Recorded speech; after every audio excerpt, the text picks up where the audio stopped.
Hello world, welcome to R E D for fitness. और आज की इस वीडियो में हम टाइप्स ऑफ कार्बोहाइड्रेट्स, कितने टाइप के कार्बोहाइड्रेट होते हैं उसके बारे में डिस्कस करने वाले हैं।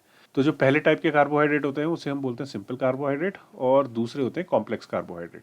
तो चलिए एक एक करके हम जल्दी से देखते हैं कि सिंपल और कॉम्प्लेक्स कार्बोहाइड्रेट क्या होते हैं। तो बेसिकली सिंपल कार्बोहाइड्रेट दो कैटेगरी में डिवाइड होते हैं, monosaccharide and disaccharide. So mono यहाँ पे होता है वन मॉलिक्यूल और सैकराइड होता है शुगर मॉलिक्यूल। तो वन शुगर मॉलिक्यूल जिसमें होता है वो कहलाते हैं सिंपल कार्बोहाइड्रेट, और जिसमें दो शुगर मॉलिक्यूल्स होते हैं वो कहलाते हैं हमारे डाइसैकेराइड्स। हम सिंपल कार्बोहाइड्रेट की बात करें तो ये तीन तरीके के होते हैं, गैलेक्टोज, ग्लूकोज और फ्रक्टोज।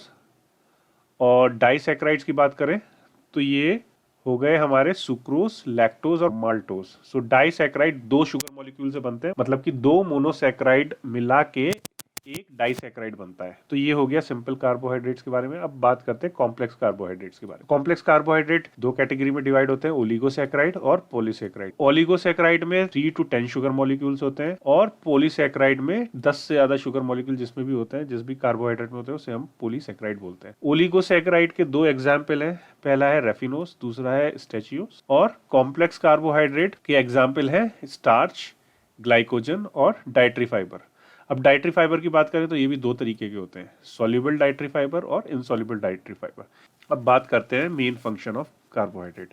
तो पहला फंक्शन हो गया, ये प्राइमरी सोर्स होता है एनर्जी का। ये जो है बेसिकली एनर्जी स्टोरेज के लिए काम में आता है in the form of glycogen. Glycogen जो होता है वो लीवर और मसल्स में स्टोर होता है। ये मैक्रोमोलिक्यूल्स बिल्ड करने के काम में आता है। ये प्रोटीन को टूटने से बचाता है बॉडी में। तो प्रोटीन कैसे स्टोर होता है बॉडी में? In the form of muscles. Carbohydrate जब बॉडी में पर्याप्त मात्रा में होगा तो जो मसल का वेस्टेज होता है उसे रोकता है, और ये लिपिड मेटाबॉलिज्म में भी हेल्प करता है। लिपिड क्या होता है? फैट। अब बात करते हैं एनर्जी कंटेंट की।